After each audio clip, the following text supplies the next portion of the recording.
Amigos, ¿cómo están ustedes? Muy buenas noches, un servidor Efraín Flores.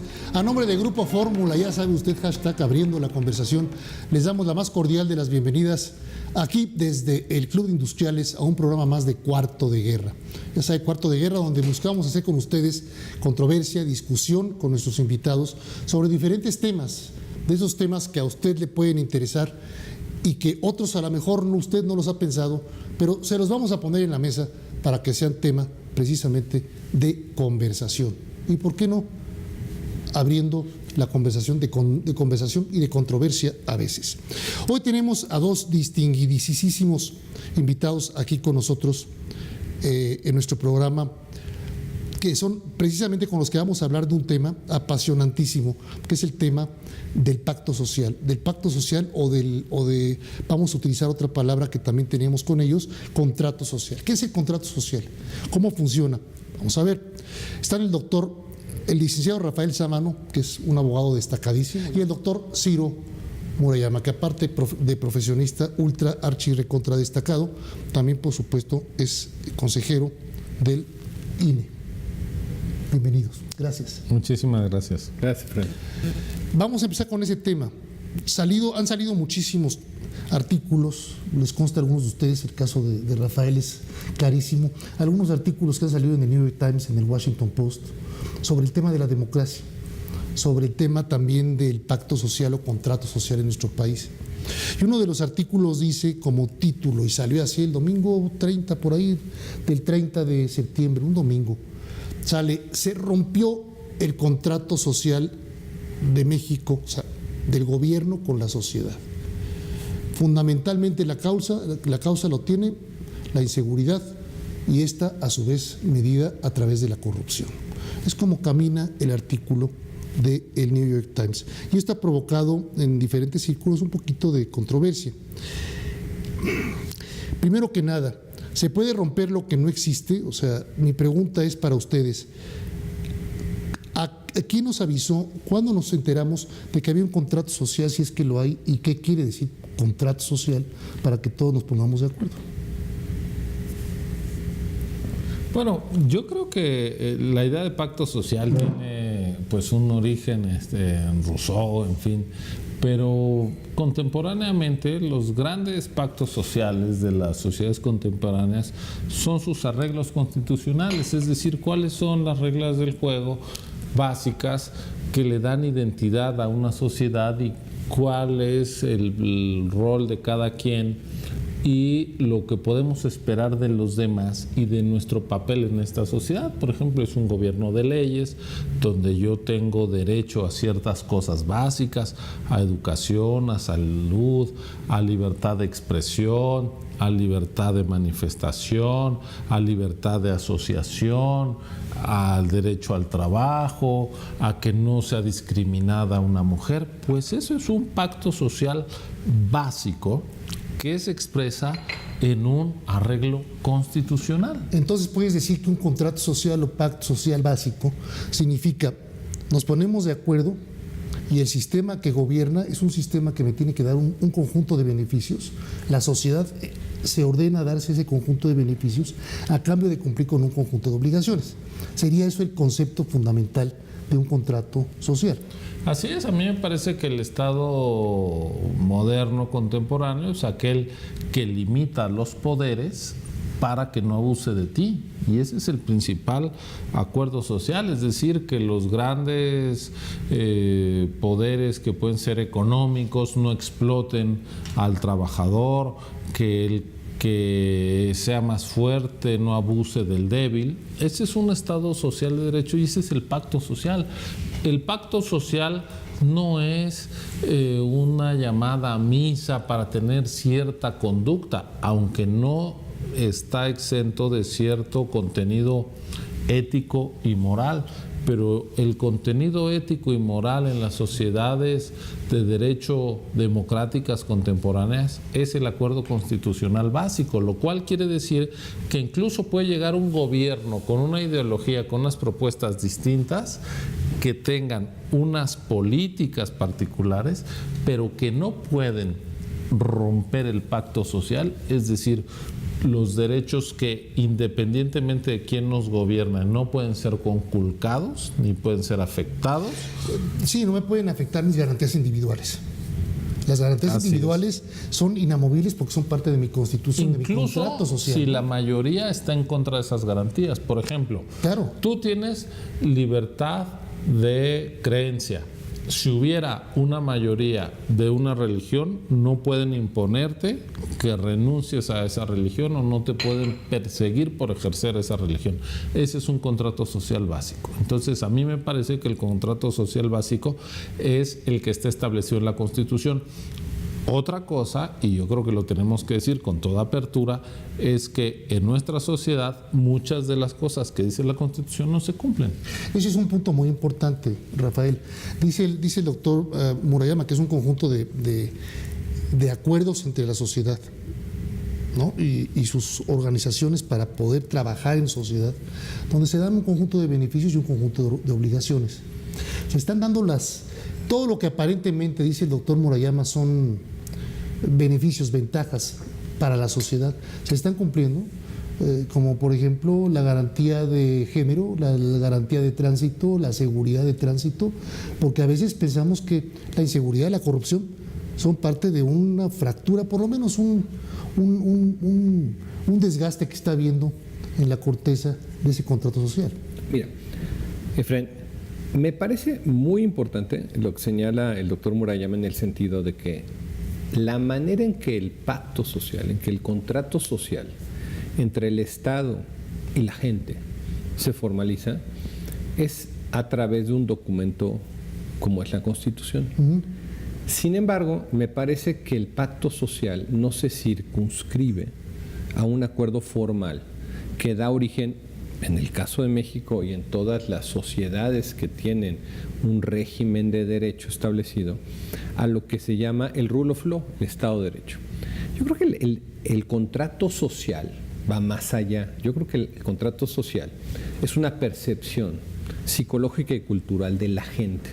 La gente acepta, y cuando digo la gente, no quiero sonar abstracto, poco concreto, pero todos, digamos, llamémosle todos los gobernados, todos los mexicanos que tenemos conciencia, tenemos alguna percepción psicológica y cultural, tomamos decisiones en base no solamente al marco formal de derecho, que es el que nos rige a todos, sino también a nuestra percepción personal, influida por la psicología, lo que percibimos de manera personal, que son las cosas, y la percepción que tenemos de nuestra herencia cultural, nuestra religión, de nuestra historia. Y eso genera que tengamos una reacción ante lo que son las instituciones del país, que como dice el doctor Murayama, son las que vienen de la Constitución, no nada más el gobierno. Y en ese sentido el pacto social va más allá de la Constitución. A ver, a ver si logramos si te logro entender y les logro entender a ustedes dos, porque me da la impresión que todos estamos de acuerdo. Está muy bonito que hay un espíritu bellísimo de contratados, de beneficios y de obligaciones dentro de un contrato social. Y entonces estamos todos de acuerdo que en la Constitución política de los Estados Unidos mexicanos se guarda todo ese conjunto de derechos y obligaciones, ¿no? El caso típico de derechos, pues mis garantías individuales. Que te interrumpa, pero no son derechos y obligaciones, son percepciones. Ahí es que es a lo que algunas se aterrizan como derechos y obligaciones, otras no. Pero no todo el mundo tiene ese concepto claro, ¿no? Hay un espíritu ideal. Pero ese espíritu se manifiesta. Pero hay una realidad cruda. Ahora tuvimos un temblor terrible que hizo que nacieran y se manifestaran esas percepciones, no necesariamente dentro de un marco formal de derecho. Pero la gente se enojó por una serie de irregularidades. Antes de que se enojara la gente. Ahí se nos olvidaron los derechos y obligaciones. Antes de que se enojara la gente. No necesariamente. Mira, yo creo que el pacto social está formalmente reflejado en la Constitución, es decir, Te respeto tu libertad de creencia, eso está en las normas, pero hay también instituciones reales que van más allá de lo formal, de lo que está escrito jurídicamente. Por ejemplo, México es un país profundamente clasista. Nuestro pacto social está fracturado por el clasismo y por la desigualdad. Aunque tenemos una constitución que es de vanguardia en términos sociales, es más, si ustedes ven, en 1917, cuando se protegieron los derechos del trabajador, ya quisieran otras constituciones del mundo haber tenido eso, cuando nuestra constitución fue germinal, fue pionera, y un siglo después, estamos a 100 años de la Constitución, tenemos el 60% de los trabajadores en la informalidad, atropello de los derechos laborales. Entonces, el pacto social es, por un lado, formal, que digo yo, se aterriza en la Carta Magna, en la ley suprema de cada país, de cada nación, que es la Constitución, pero tenemos las instituciones reales, es decir, cómo estamos realmente operando y tratándonos los unos a los otros. México es un país profundamente violento, abusivo con las mujeres, abusivo con los indígenas, abusivo con los pobres. Entonces hay un abismo muy importante entre nuestro pacto social formal, que es la Constitución, y nuestra convivencia diaria. Vamos a regresar después de unos mensajes para continuar con este tema y hacerles, por supuesto, un par de preguntas a nuestros entrevistados.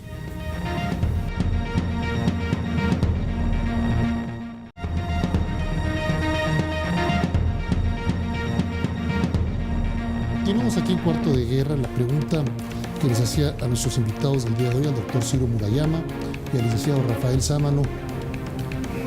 De acuerdo, según el doctor Ciro Murayama, por supuesto que hay un contrato social que a veces lo ideal escapa de la realidad. Eso sí es cierto, pero el contrato de que lo hay en la Constitución lo hay. La pregunta es, cuando mi autoridad, sospecho yo, y no soy yo, o sea, somos millones y millones y millones de mexicanos, ejerce la corrupción, ejerce el abuso, ejerce a lo mejor pactos oscuros. Hay corrupción con impunidad por todas partes. Vemos cómo están correteando a gobernadores y exgobernadores por todo el país. Y al rato ya no van a caber en la cárcel los exgobernadores. Es decir, estoy exagerando, pero verdaderamente hay que hacer cárceles especiales para los exgobernadores y funcionarios públicos. ¿Puedo dejar en manos de esta cantidad de señores ese pacto social para que lo vigilen, lo cuiden, lo cultiven? ¿Está fallando la institución o son simplemente un par de ovejas descarriadas las que nos están mal representando? Porque si es un problema estructural de que las instituciones no me saben vigilar ni nos sabemos vigilar entre todos, tengo un problema nuevamente estructural muy grave en el sistema del pacto social mexicano. Entonces, idealmente en la Constitución entiendo que hay el pacto social, definitivamente, pero en la práctica no lo sabemos aplicar los mexicanos y nos estamos corrompiendo. Yo le pago al señor la mordida, el señor la acepta, hay quien corrompe, hay quien acepta la mordida y por supuesto el tejido social se sigue descomponiendo. Lo que dice y sería muy inocente pensar que vamos a llegar al 18 con un tejido social firme, fuerte, robusto, rumbo a las elecciones del 2018. Yo creo que, Efren, como dice el doctor Murayama, no hay nadie que no tenga una percepción de que no tenemos un rompimiento del tejido social. Tal vez no con las palabras de se ha roto nuestro pacto social en México, pero lo que dice Ciro es muy cierto. Hay un enorme distanciamiento entre lo formal y lo real, entre nuestro Estado de Derecho y lo que sucede en la práctica. Pero ¿qué hay en medio? En medio hay instituciones. El INE es una de ellas. Instituciones que son las que se encargan o las que tienen la encomienda dentro de este pacto social de que ese distanciamiento se acorte.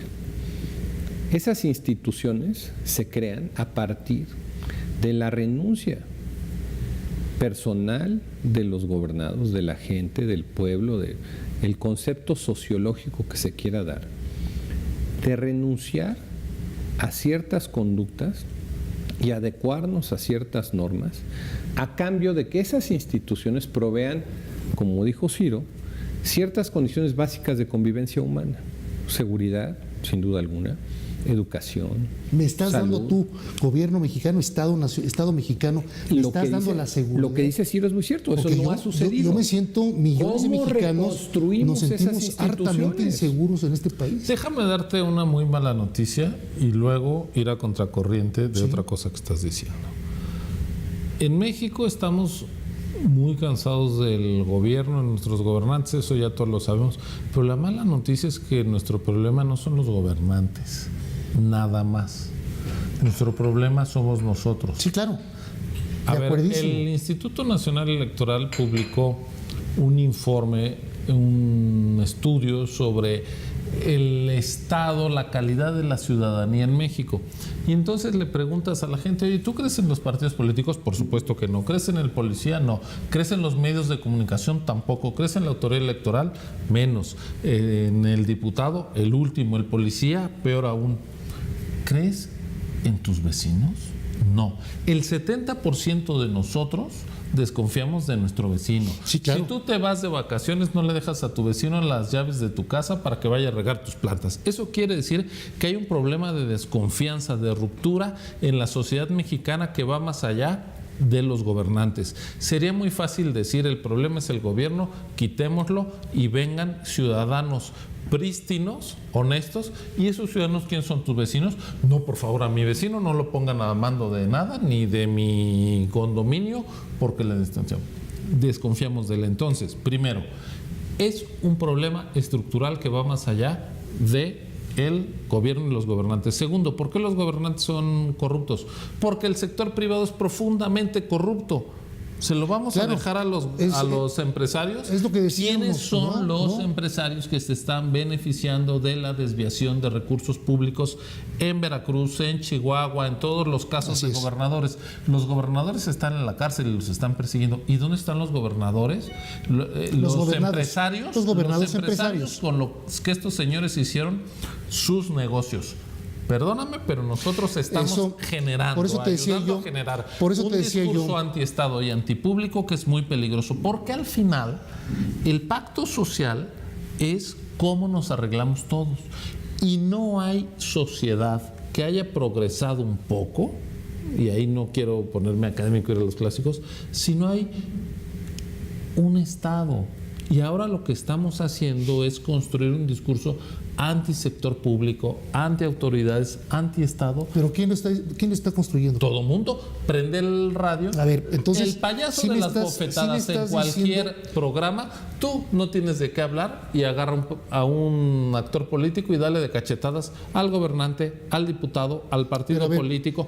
Dime cuándo en una tertulia radiofónica se habla de empresarios, se habla de vecinos. Lo más fácil es golpear al sector público. Y ahí yo es lo que te decía, te voy a decir algo que voy a ir a contracorriente de todos. O rescatamos un gobierno de leyes, de Estado, de servidores públicos con cierto sentido de sumisión de su causa al servicio público, o vamos a irnos a la ley de la selva, que es donde sin Estado, sin reglas, cada quien... A ver, esta idea de que los ciudadanos son superiores al Estado es lo que es preocupante, doctor, es que busquemos en términos discursivos, pero muy peligroso. Lo que es muy preocupante es convertir a un Estado, por supuesto, en demonio, pero también tampoco vamos a martirizarlo ahora, porque los mexicanos, los ciudadanos, somos injustos con un Estado que ha trabajado muchísimo por nosotros. O sea, no empecemos a desgarrarnos para un lado ni para el otro las camisas. Es que el error está en distinguir a los mexicanos de su Estado, si son la misma cosa. A ver, te doy un dato muy claro para que veas más o menos cómo nos ven en esto, no solamente en México, sino en todas partes de América Latina. Transparencia Internacional califica, con el último dato que acaba de presentar hace un par de días, México es el país número 1 de corrupción y de descomposición de toda América Latina. ¿Más que Brasil? Más que Brasil. En cuarto lugar está Brasil. 59, bueno, pues habla con Transparencia Internacional. Yo te estoy dando el dato de Transparencia Internacional. 59%, 51%. ¿Cuál es el país que más confía en su democracia? 51% de los entrevistados mexicanos ha experimentado el pago de alguna cuota, dádiva o mordida. Sí. Efraín, Entonces, no es que lo digamos un par de Eso mexicanos, quiere decir o que los miles, o cientos mexicanos de miles. Es una experiencia que se practican está la corrupción. sembrando, y te vas a estudios del sector Pero ahí privado están como reflejando KPMG. no al Estado, sino a los mexicanos. No, es una percepción Es de que América esta idea Latina. de que los ciudadanos son Por favor, puros y por favor, prístinos y el Estado es corrupto.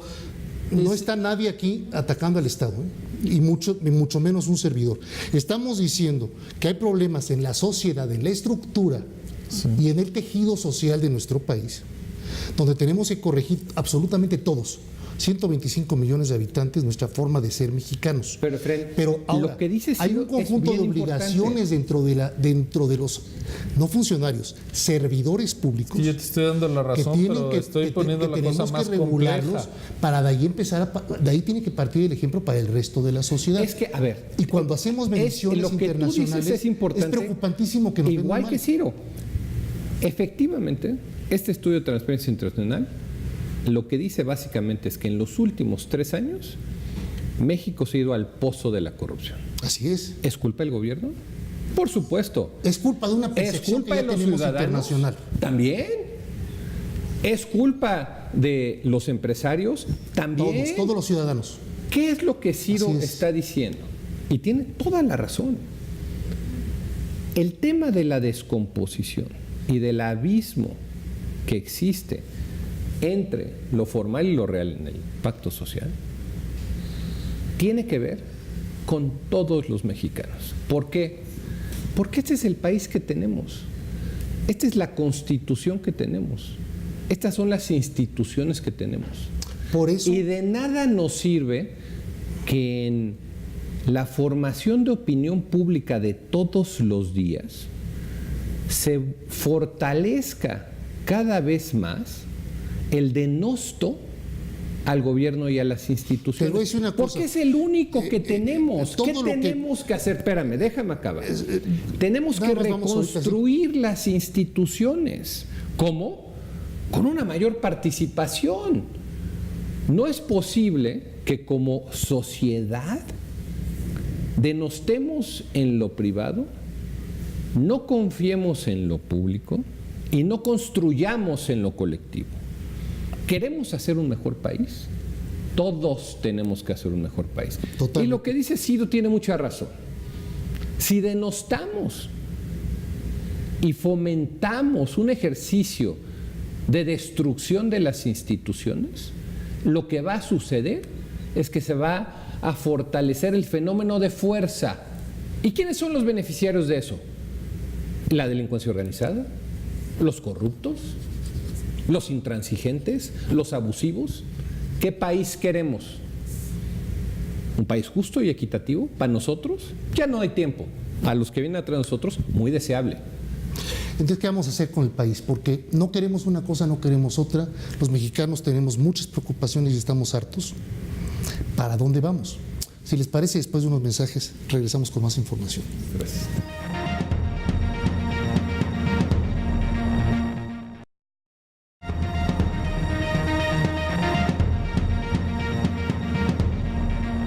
Continuamos aquí en Cuarto de Guerra. Les recordamos nuestras redes sociales, por supuesto, ya aparecen en sus pantallas, Twitter, Facebook, YouTube, correo electrónico de un servidor para que también nos puedan comentar. Díganos si está molesto con lo que estamos platicando, si les parece bien, si aplauden a una parte de lo que estamos comentando, si reprueban una de los temas que estamos manejando. Por favor, para eso estamos, no para autocomplacernos, sino para servirle a usted a través de la comunicación. Estábamos precisamente en esta discusión de, caramba, ya estamos terminando en quién fue primero, si el huevo o la gallina, ¿no? ¿Quién tiene que funcionar mejor, el gobierno o la sociedad como un todo, como si de buenas a primeras, por generación espontánea, no sé cómo definirlo, nos fuéramos a recomponer los mexicanos? Y esto va a estar difícil, ¿no? Y esto no lo podemos postergar a 50, 80, 100 años. Tiene que hacerse ya. ¿Cómo vamos a salir del atolladero? Mira, un ejemplo. Ahorita me da mucho miedo ver que son 20 y tantos ya candidatos independientes que han sido registrados. 30 y tantos a la 30 y tantos al día de hoy. Sí, a la presidencia de la República, ¿no? Entonces, vaya, Algunos piensan que padre, ¿no? Esto es parte de la democracia, es parte de la fiesta de la democracia. El tener quiénes y en quién, o sea, variedad para escoger. A otros como a mí me da miedo y digo, bueno, es que al revés, es tan fuerte la pulverización de las opciones que me confundo para votar, yo ciudadano. Y ya no sé por quién votar, si por un candidato independiente, por un partido político, de los que actualmente están registrados. Y eso es lo mismo en todo. ¿Para dónde jalo? Yo mexicano, ¿para dónde jalo? ¿Quién tiene la razón? ¿El gobernante cuando veo que hay gran cantidad de corruptos? ¿O el ciudadano que está reclamando y que muchas veces también hace pacto? ¿Por dónde vamos a empezar a reconstruir un tejido social que está gravemente enfermo por todas partes? A ver, déjame responderte rápidamente. Qué bueno que dudes entre quién elegir. Eso es parte de lo que tiene que decir cada ciudadano, pero tienes un gran beneficio. Tú vas a decidir por quién. Sí, claro. No alguien lo va a decidir por ti. Pero con hay 3 o 30 en la ciudadanía. Es como voy a escoger. No importa. Tú vas a elecciones en una democracia fuerte como la francesa y puede haber 30 partidos la primera vez y acaban siendo unos cuantos. La gente no queramos ser tan paternalistas de decirle solo va a haber 3, 4, 5. La gente tiene derecho. ¿Es paternalismo eso? Yo creo que querer decir solo vas a tener 3 opciones, 4 o 5, es creer que uno puede ser un oráculo que le va a decir a la gente cuántas son las opciones. ¿Sabes cuántos ciudadanos, cuántos candidatos va a haber? 1, los de partido son porque hay 9 partidos nacionales que cada uno de esos partidos por sí mismo tuvo al menos el 3% de la votación, es decir, un umbral mínimo, y los candidatos independientes que aparezcan es porque van a haber reunido cada uno 860,000 firmas, es decir, tienen derecho a estar en la boleta. Y ninguno de nosotros, por ilustrado que se crea, puede borrar opciones políticas, porque entonces ya caeríamos en autoritarismo. Ahora, deja mirar el otro tema que planteabas. Decías, ¿quién tiene la razón, el gobierno o la sociedad? A mí me parece una falsa disyuntiva. Yo no conozco países más acabados donde el Estado es débil y la sociedad es débil. En cambio, los países donde los derechos de la gente están más protegidos y donde la gente es más libre para desarrollar el proyecto de vida que quiere, tienes sociedad civil fuerte y un Estado de leyes fuerte. ¿Este es un no país es fuerte? una antinomia. ¿Este es un país fuerte? Yo creo que México es un país fuerte con muchísimos problemas. Y ahí déjame ir a un asunto.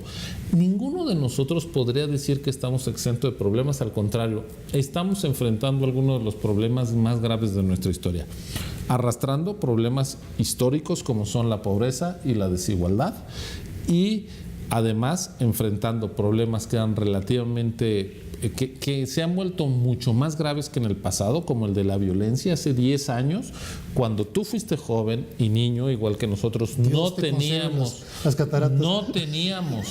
la inseguridad que nos impide que los chicos que hoy tienen entre 6 y 15 años puedan salir a la calle como lo hicimos nosotros y las generaciones anteriores. Entonces tenemos un problema de inseguridad pública mucho más grave que teníamos en el pasado, y tenemos una percepción de la corrupción mucho más alta, y eso a mí me parece una muy buena noticia. Que la gente esté hasta el copete de la corrupción no es una mala noticia, es una reserva moral de esta sociedad que le da energía para poder combatir los males. Yo no digo que la gente que esté harta de algunos gobernantes esté haciendo mal, porque para empezar hay que distinguir entre gobierno e instituciones públicas, y una cosa que no estamos haciendo es diferenciar una cosa de la otra.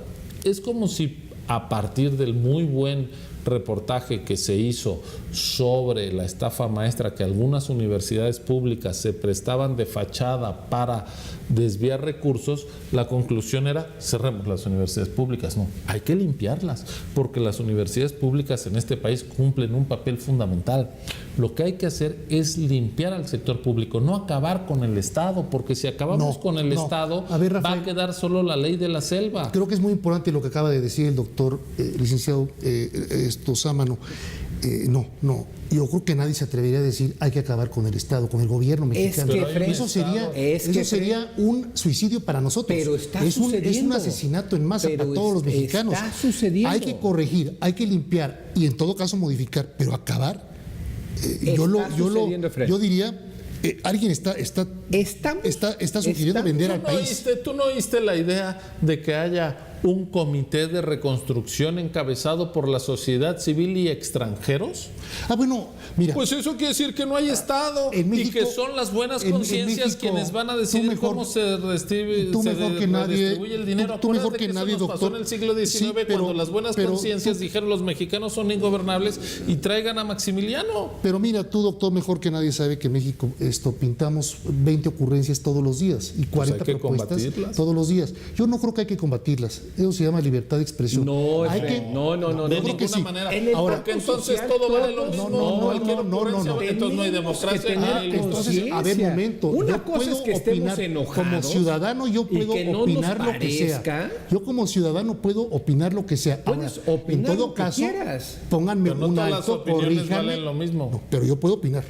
Como ciudadano, yo tengo en mis garantías individuales opinar como se me pegue la gana. De religión, disentir también. Ahora, y puedo disentir.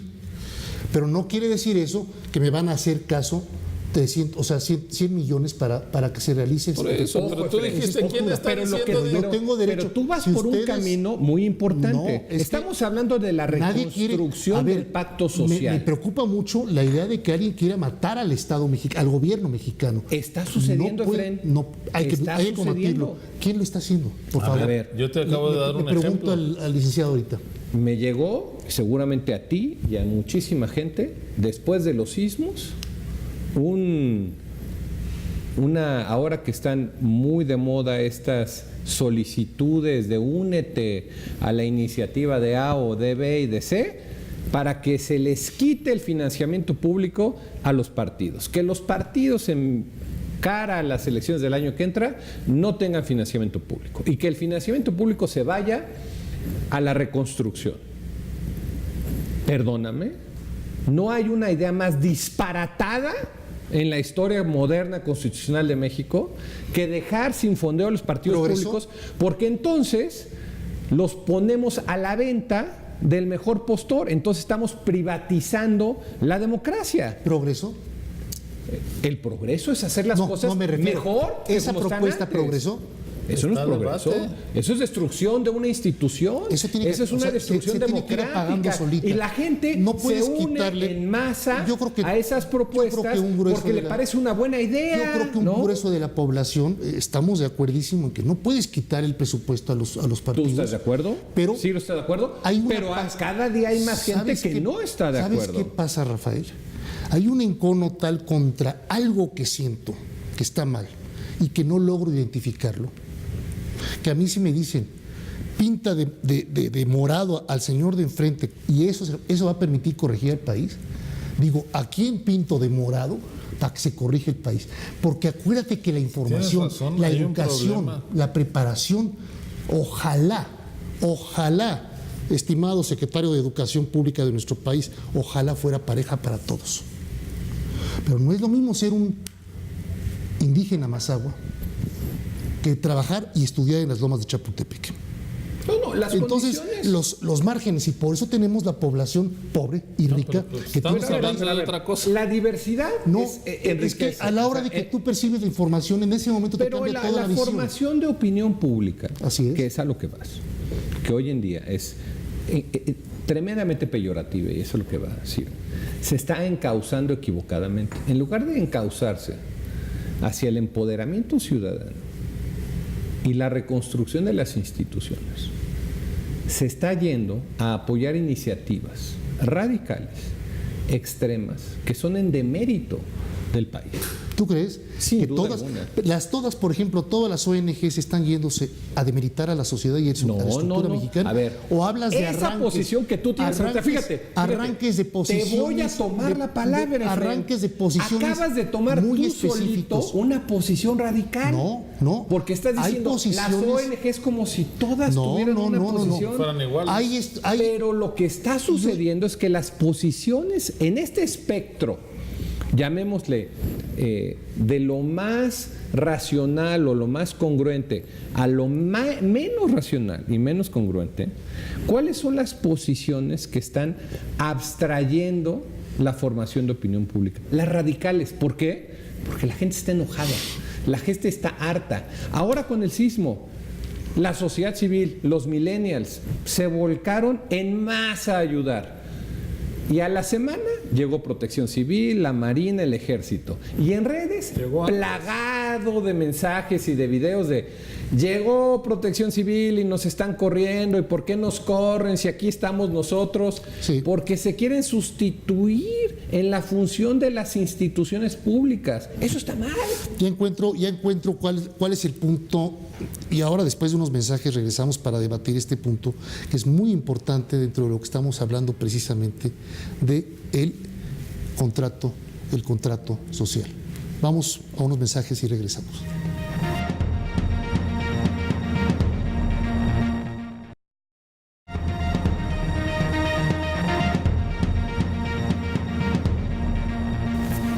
Continuamos aquí con el tema del contrato social y como ve usted está muy caliente el tema en cuanto cada quien, por supuesto, tiene una visión distinta de lo que es el Estado-Nación y lo que es el contrato social. Donde nos quedamos en el segmento anterior, me da la impresión que hay un problema que estamos viviendo todos, medios de comunicación todos, y que se debe a las redes sociales también. La red social es una bendición. En términos generales, si comparamos el terremoto del 85 con los terremotos, las desgracias de este mes de septiembre, la comunicación fue súper veloz.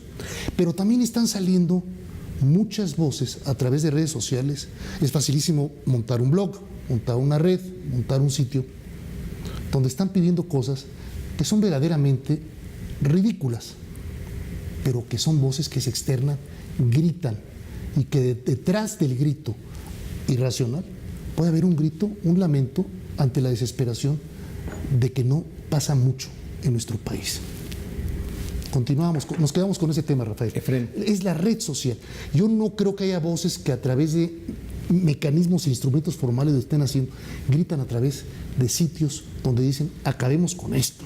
Mira, voy a empezar este último segmento como un nerd que en el corazón soy, con el ganador del Premio Nobel de Economía de este año que se anunció hace algunos días, Richard Thaler. Buenísimo, buenísimo. ¿Qué dice él? Que hay un detonador, el llamado empujón de nudge, que es el que termina de construir la decisión de una persona. Y que ese último empujón no es racional, es psicológico. Y yo me voy a permitir adicionar que también es sociológico.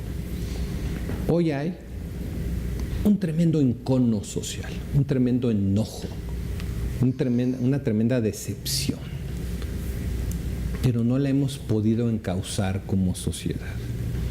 Quiero usar tu programa para hacer un llamado a todos aquellos que tienen la capacidad de influir y de incidir en la formación de opinión pública, a que nuestro enfoque tiene que ser constructivo. Cuando estamos enojados, tomamos malas decisiones, como sociedad y como personas. Pero como sociedad estamos tomando malas decisiones de cara al proceso electoral del año que entra, que va a definir los rumbos de nuestro país.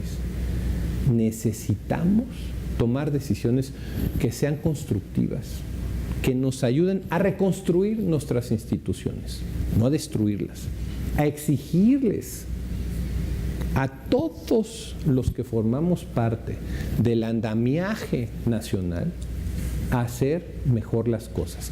Y a los que están haciéndolas mal, a los corruptos, a los ladrones, a los narcos, a todos los miembros de la delincuencia organizada, la única manera que podemos darle la vuelta a este barco es fortaleciendo nuestras instituciones, no destruyéndolas. No es un ejercicio sencillo, porque necesitamos aprender a dirigir nuestro enojo, a tomar mejores decisiones en base a lo que queremos ser como país.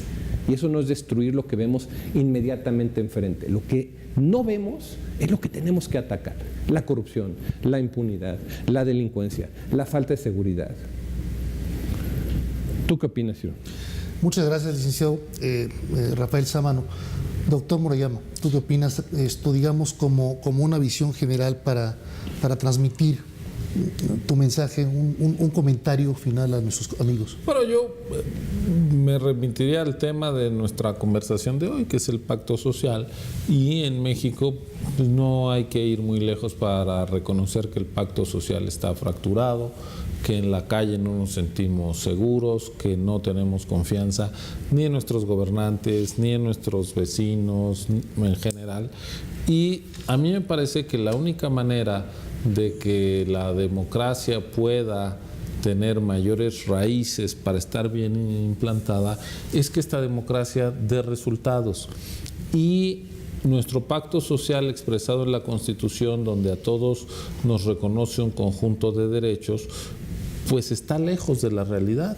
Y mientras la democracia no le dé resultados a la mayoría en términos de bienestar básico, acceso a educación, a salud, mientras tengamos al 50% de la población en una situación de pobreza, vamos a tener una democracia de muy baja calidad. Entonces, a mí me parece que la posibilidad de que tengamos un futuro más habitable, un horizonte compartido, es que empecemos a reconstruir ese pacto social. Y hoy tenemos un gran activo en nuestro país, nos quejamos demasiado, pero también hay que ver de qué disponemos. Y hoy, de cara a 2018, dentro de 8 meses son las elecciones, no hay una sola corriente de opinión, no hay un solo grupo importante político en el país que diga que podemos darle la espalda a la democracia, que el próximo presidente, los próximos representantes populares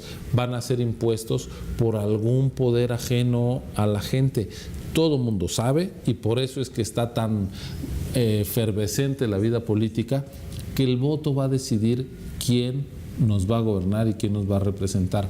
El consenso alrededor de la vía democrática es un gran activo, y lo que tenemos que, creo, plantearnos como posibilidad de mejoría es que el proceso electoral no solo sea un espacio para dirimir quién ocupa el poder político, sino para qué lo ocupa, y que estos grandes problemas del país, de los que ahora nos hemos hecho cargo muy epidérmicamente, pues sean parte de la reflexión colectiva. Un proceso electoral no solo es la oportunidad de votar, debe ser también la oportunidad de repensar el país, de ver nuestros problemas y de explorar posibilidades, y en ese sentido tenemos una vía abierta, y nadie está por el autoritarismo en términos de que alguien le esté dando la espalda al valor del voto. El proceso electoral tiene una gran incertidumbre, pero es la única incertidumbre legítima en democracia. ¿Quién va a ganar? Pues eso lo va a definir la gente, y esa es una muy buena noticia. ¿Cuántas personas están esperando ustedes? ¿Cuántos mexicanos esperan ustedes que ejerzamos el voto? Va a haber 89 millones de electores. 89 millones de electores. ¿Traen algún potencial de alguna proyección de ausentismo, de no votar? Pues cada vez está votando un porcentaje mayor. Nunca hemos estado abajo del 60% en una elección presidencial. Ese es uno muy ahí te das cuenta del comportamiento también de la estructura por edades, ¿no? 89 millones de electores. ¿De cuántos calculan ustedes? ¿120 millones de ciudadanos? Bueno, esos son los mayores de 18 años. Es lo que te digo. Entonces, 89 millones ya pesa más el mexicano de 18 para arriba. ¿Se acuerdan cuando todos 50%, 60% de la población tenía de 15 años para abajo? Y ahorita eso ya lo superamos por mucho. Es un activo democrático eso está enorme. Cambiando de forma importantísima. El grado de envejecimiento de la estructura social, ¿no? Es un activo importante. Muy importante, 89 millones en me México llamó la atención. Vota más gente, comparativamente hablando del padrón, y Ciro pues, tendrá los datos más importantes. ¿Qué porcentaje es del total de Nosotros somos un país que sin 70%, 60% están calculando. Estamos arriba del 60%, 65% en una elección presidencial. Sí, está buenísimo. Acuérdate que el día que la jornada electoral con más participación fue en 1994, cuando la gente estaba muy preocupada por el escenario de violencia. Y se vació. Entonces la gente salió a las urnas a votar. Yo creo que ese ejercicio es por el que debemos apostar ahora el 1 de julio de 2018. Eso se me hace fantástico, ese remate de la conclusión, como corolario, como epílogo, esto que acabas de decir. Ejercicios hay que seguirlos empujando. Pero fíjate que es lo más rudo dentro de todo el concepto de este programa pues que realmente dura 47, 48 minutos, ¿no? Con todos los mensajes. empezar por atrás, ¿no? Por lo último que acaba de decir el doctor Murayama precisamente, ¿no? Ejercer el voto es lo más importante. Es decir, que la violencia, el coraje que puede tener usted porque gana 5 o 6 mil pesos mensuales, o porque está desempleado, o porque no tiene oportunidades, porque no tiene movilidad social, por tantas cosas, porque ha sido abusado, lo que usted quiera, vaya a votar el próximo año. Es la mejor arma que usted tiene, el mejor herramiental que usted tiene es ahí, con esa cruce, ¿verdad? Con ese vota ya. No, como muy bien que antes, ¿se acuerdan cuando decía vota ya el anuncio? Vota ya, ¿no? El votar ya en ese momento va a ser nuestra mejor herramienta para castigar, premiar, reconocer o pedir un cambio por la vía pacífica y a través de las herramientas que nos otorgamos todos como Estado-Nación, como el Estado mexicano, para poder dirimir el conjunto de retos que tenemos. Yo creo que en esta mesa nadie puede negar los retos que tenemos, son muchos, pero vamos a dirimirlos de manera civilizada, a través de las organizaciones del gobierno, sí, pero también las ONGs, todas las instituciones que están debidamente constituidas, ahí vamos a dirimir, vamos a luchar. No hay un solo grupo de poder, concluyeron nuestros entrevistados, que hable en contra del sistema democrático y el proceso electoral. ¿Por qué? Porque es lo que todos queremos. Aparentemente es lo que está gritando la sociedad. Que esta democracia, eso sí, dé resultados cada vez más crecientes para el bienestar de todos, de los 120 y tantos millones de mexicanos, y que el pacto social evidentemente está fracturado, pero que tenemos que irlo reconstruyendo a través del propio tejido social, corríjanme si estoy mal, a través del propio tejido de nuestra sociedad y a través de nuestras propias formas de organización para poder corregir, limpiar, pero seguir adelante como una nación fuerte y que siga en desarrollo. Se acabó el tiempo aquí en Cuarto de Guerra. Agradecemos mucho a nuestros invitados, al licenciado Rafael Sámano, al doctor Ciro Murayama por haber estado con nosotros. Gracias a ustedes, amigos, por haber participado en este programa. Yo quiero pensar que ustedes están discutiendo, a lo mejor un poco enojados, a lo mejor aplaudiendo lo que hemos estado platicando con nuestros entrevistados el día de hoy. Para eso están nuestras redes sociales, allá aparece Twitter, Facebook, YouTube y por supuesto el correo electrónico de un servidor. Gracias al equipo que hace posible este es su programa. En nombre de Grupo Fórmula, hashtag abriendo la conversación, un servidor se despide de ustedes deseándoles lo mejor. Hasta la próxima semana.